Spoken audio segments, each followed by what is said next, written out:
Hello everyone and welcome to this WEGO practical session in R about the Etna eruption in June 2025.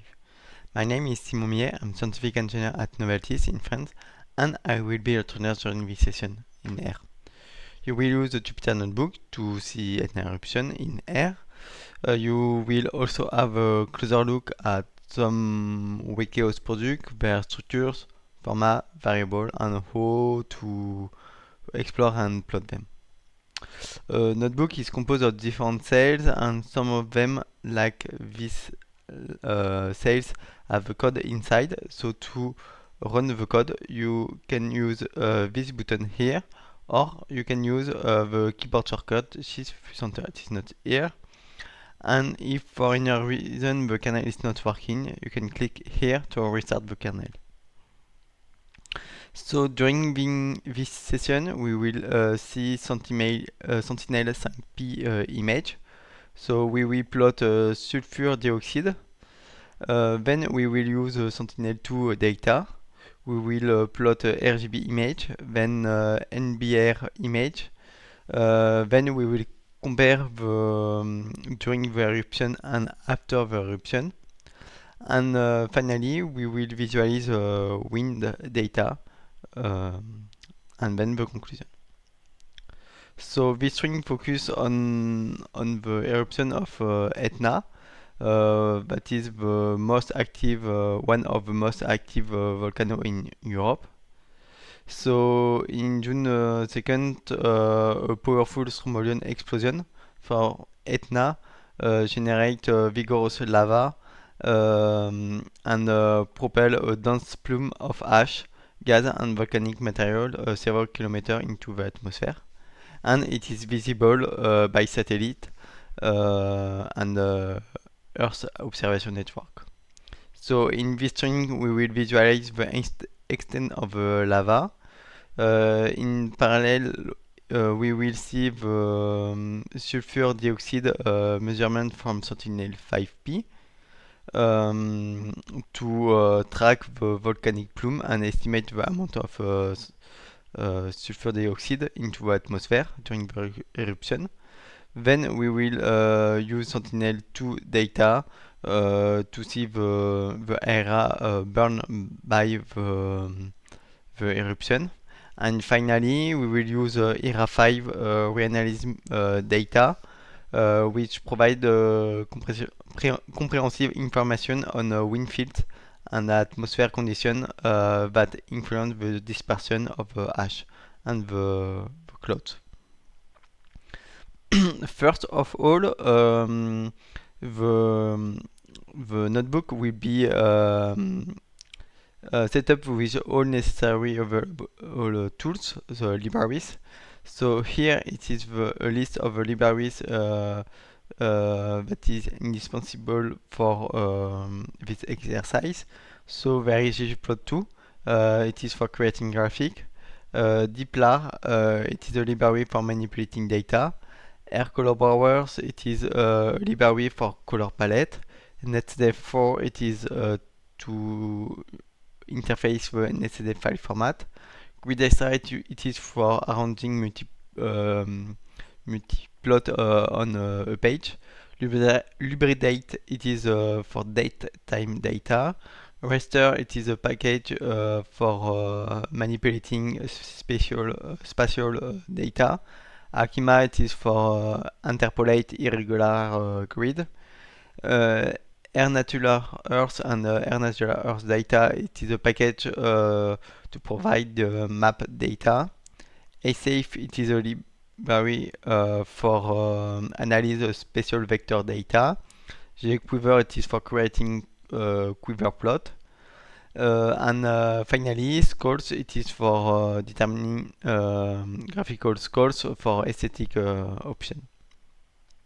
So first we install the package that is not already downloaded in this environment. So then we load all the libraries, and if you use another support and there is no libraries installed, you can use this command to install all the libraries. So now the data, so from the Wiko viewer, so you have a link here, you can explore all the product that you want to see. So for marine, land, atmosphere, Sentinel, and for different regions of interest in land or on the sea. For this training, the data are already downloaded in the data here, but here it is the characteristic of different dataset. So the first it is Sentinel-5P. So during the June 2nd, during the eruption, the variable it is sulfur dioxide here. Then it is Sentinel-2 images, so during the eruption and 2 days after. And finally, the reanalyze ERA 5 at different pressure level. Here it is at 8 hectopascal and 1000 hectopascal during the eruption for the wind. So if you want to download the different dataset, it is possible. You have all the information here to download the dataset. So now we will begin with the Sentinel-5P data. So Sentinel-5P is a satellite of the Copernicus program dedicated to the monitoring atmospheric composition. It provides daily high resolution data on several gases. And here we are interested on the sulfur dioxide that is particularly valuable for monitoring volcanic eruption, industrial emission, and air pollution, that allowing the mapping of their spatial distribution, assessing their impact on air quality and climate. So first we load the netcd file. So the netcd file is in folder data here. Then we load the netcd file with the function ncopen. And we load all the variables. So the variable in the dataset it is on the folder product latitude, product longitude for longitude, product time for time, and for the sulfur dioxide, product sulfur dioxide total vertical. So we can load the variable. You can have some information about the variable. For example, for sulfur dioxide, you can see the dimension, and we can, so the dimension here you can see it is longitude and latitude, and here you can have a value for one longitude and one latitude. Here it is here there is a value. You can do the same for time, but you can see here it is a number, not a date. So to convert this number to a date, we use the function as POSIX here, and we put the time value, and you put the origin. Here it is in January 2010. It is noted in the characteristic of the netcd file. So here now it is a date. So here we use this line to save memory. So now we will plot a map of sulfur dioxide. So now we have loaded the variable of Sentinel-5. We are going to visualize the data. So first we determine the figure size, and then we create a data frame. So the data frame have a value of sulfur dioxide that is dependent of longitude and latitude.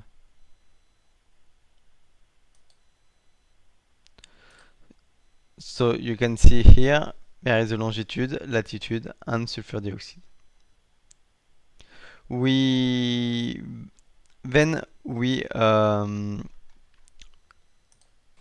filter the data for the area of interest. So we have only longitude above 10 degrees and below 20 degrees, and the same for latitude and latitude. So for this we use the library dplar, and we use the function filter. Then we want to have a data frame with a regular grid. So for this we interpolate into the regular grid. So between the longitude 10 and 20, and the same for latitude. We use the linear interpolation.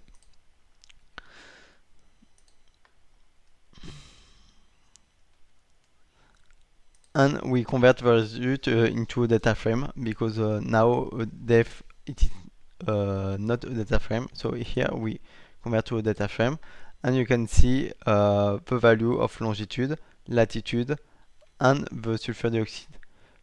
We does not rename the column, but here it is longitude, latitude, and sulfur dioxide.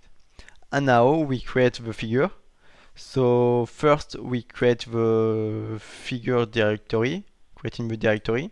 So if this folder is not create, this line create the folder. Then we use ggplot to map the sulfur dioxide. We use function geomtile to add the data. So with the data frame, def interpolate, and the longitude, latitude, and the value of concentration of sulfur dioxide. Then here it is the color scale option. Here general aesthetic option with here title and subtitle, the legend, and here to give characteristic of the size of the text. And then we save the figure in with the name basic figure, and then we display the figure.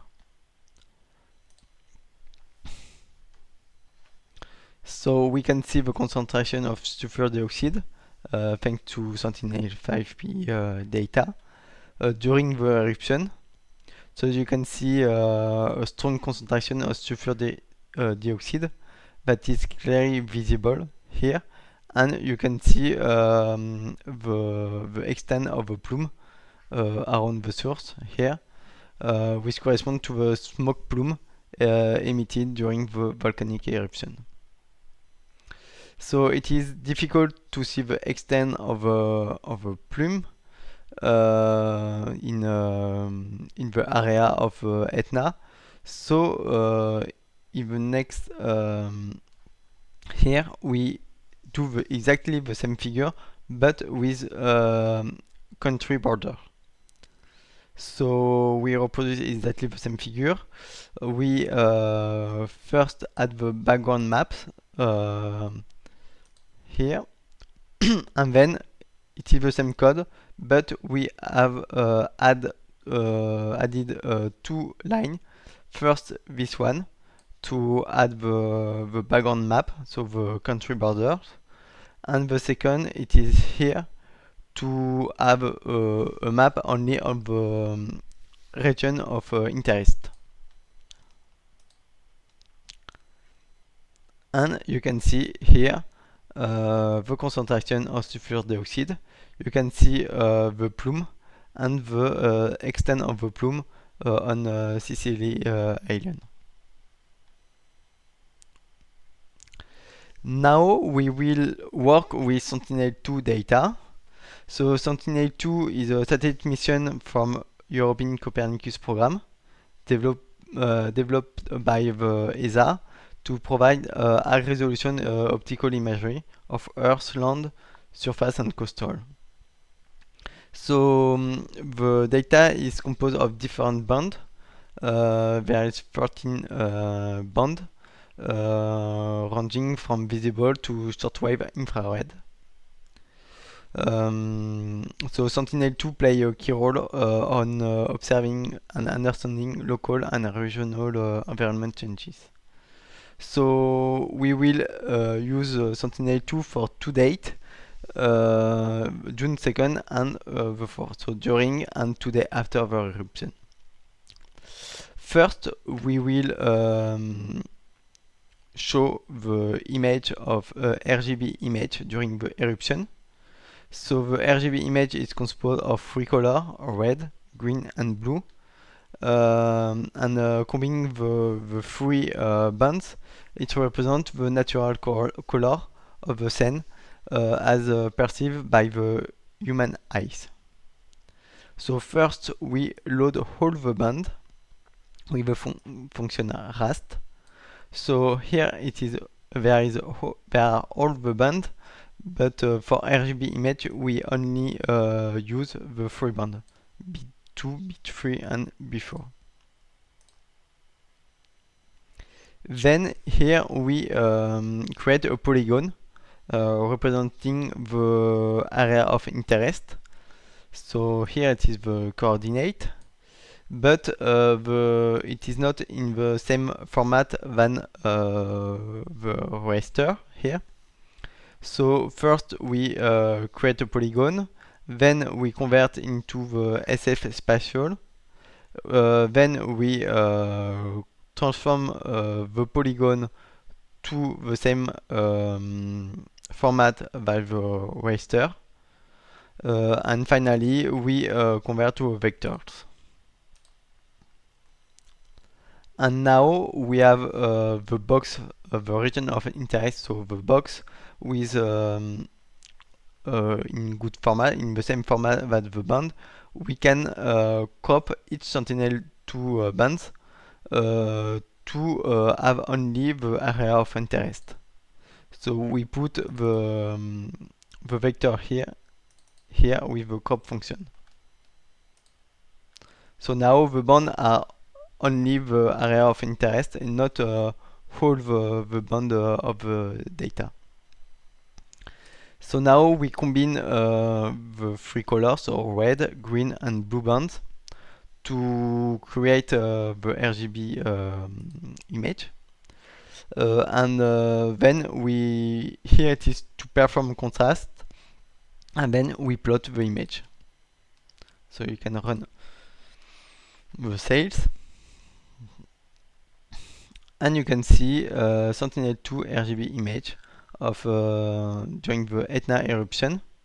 So you can see the smoke plume here in white, and you can see the area of affected by the lava, with there is no vegetation. Here it is in black, but we don't know if it is for the current eruption or for the previous. So for this we will calculate the NBR, so it is the normalized burn ratio variable to understand the burn area of eruption. So the normalized burn ratio, it is used to detect the burn and disturb area on Earth. It is composed of with the near and the SWIR bands. So the near it is the band 8 and the SWIR it is the band 11. So the calculation of the normalized burn ratio, it is this one. So we can run the sales.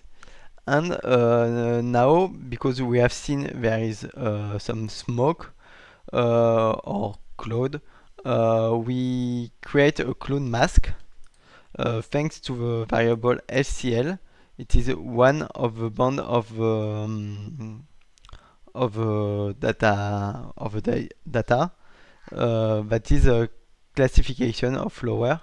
So we select only the value of pixel value of 3, 8, 9, 10, and 11 to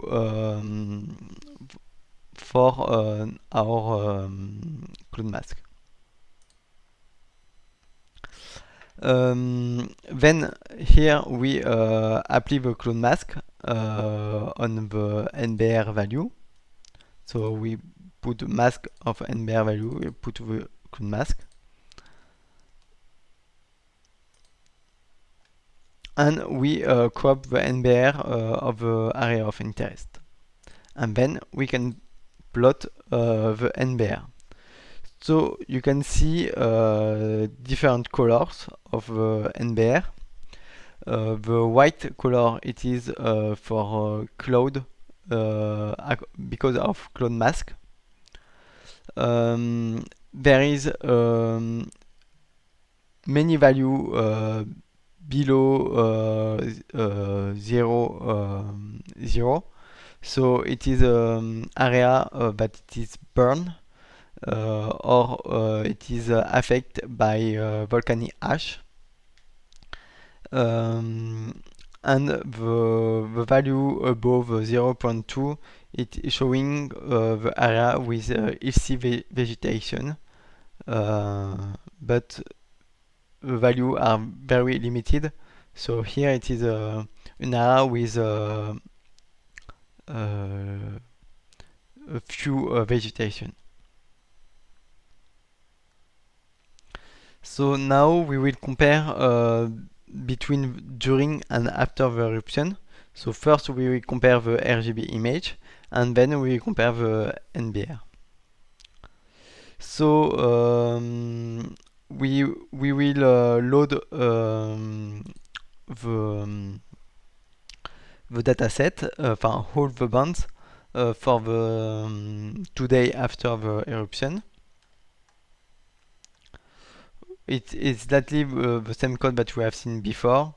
We combine the different bands to create the RGB image, and then here we put on the left the image during the eruption, so it is the image that we have seen before, and on the right after the eruption, so 2 days after. For this we use this function par to put the two images on the same page. So the contrast is different, but we can see the smoke that is clearly visible during the eruption that we have seen before. But 2 days after, the smoke is absent. So the eruption is the major eruption is finished, and there is minor changes. For example, here the burn area here, it is the same that the burn area here, and the area where there is vegetation is approximately the same. So the same. Now we will see the difference of NBR to see if it is the same conclusion. So we create an NBR, we create a clone mask, we apply the clone mask and crop the raster. It is the same code that we have seen before. And then here we load the two images of NBR on the left during the eruption and on the right after the eruption. So during the eruption, the lava is clearly visible, but is not visible here. And the colors are approximately the same for the two images. There's the blank here for the plume of the ash, and it is not here. So there is no significant difference between the two images. This suggests that the lava affected only area that already usually burnt, and the vegetation are the same at the two images. So the eruption have not a significant impact on the vegetation around the the craters, uh, but maybe there is an impact on population um, because of the plume ash of the smoke. So now we will visualize wind data thanks to ERA5 data to understand the direction of the smoke, because it is important because the ash and smoke during the eruption can pose hazard to local population or aviation. So first we load the netcd file. So we set the path, we load the netcd file with ncopen, and we access the data with function ncvarget. This is approximately the same code that we have seen before. Here we convert the eastward and northward wind to the norm of the wind. Then we create a data frame. So the wind data dependent on latitude, longitude, pressure level, and time. So here we will we want a data frame dependent only of longitude, latitude, and time. Longitude and latitude, because we select the second level of second level that is 8 hectopascal, approximately 2000 meters. And here we select the index of time, that is 6. So we create a data frame that is dependent of longitude, latitude, and time, but the time value it is the same. It is to have the value. So you can see the data frame. Here it is exactly the same time, and we have longitude, latitude, and here the eastward, northward, and the norm of the wind. So now we will create a second data frame, especially for plot the arrow, because we want to reduce the number of points to make the arrow visualization clearer. So we choose a step of 0.75 degrees. So we have a value of wind each 0.75 degrees of longitude and latitude. So you can see here you have value for each 0.75. And here it is a cell to load the country borders. And finally we create the map of wind. So it is approximately the same code that we have seen before. We use ggplot, geomtile to put the wind data, so the norm of the wind. Geomquiver here to display the vectors. So we use the new data frame that you're creating, each 0.75 degrees. We put longitude, latitude, the eastward of wind and the northward of wind. Here it is color option. Here we add the contour of the country, then the title and the size of the text. So we can plot the figures.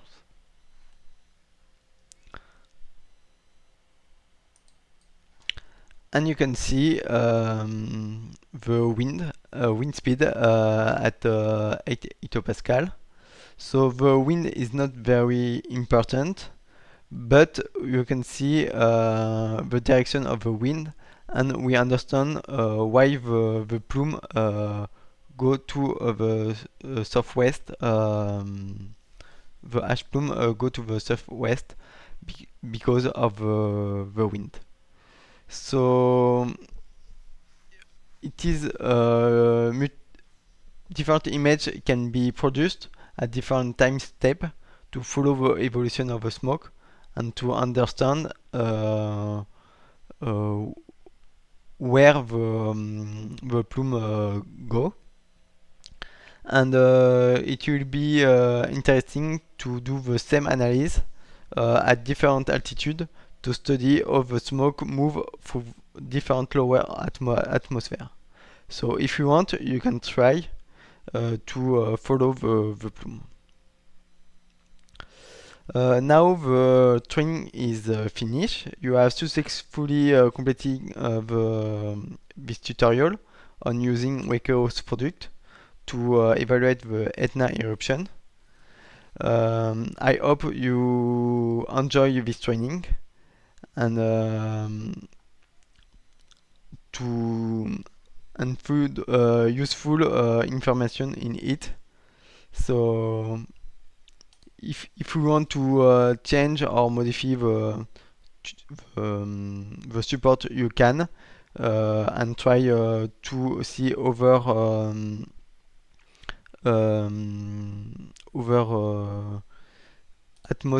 atmospheric or oceanographic phenomena. See you. Bye.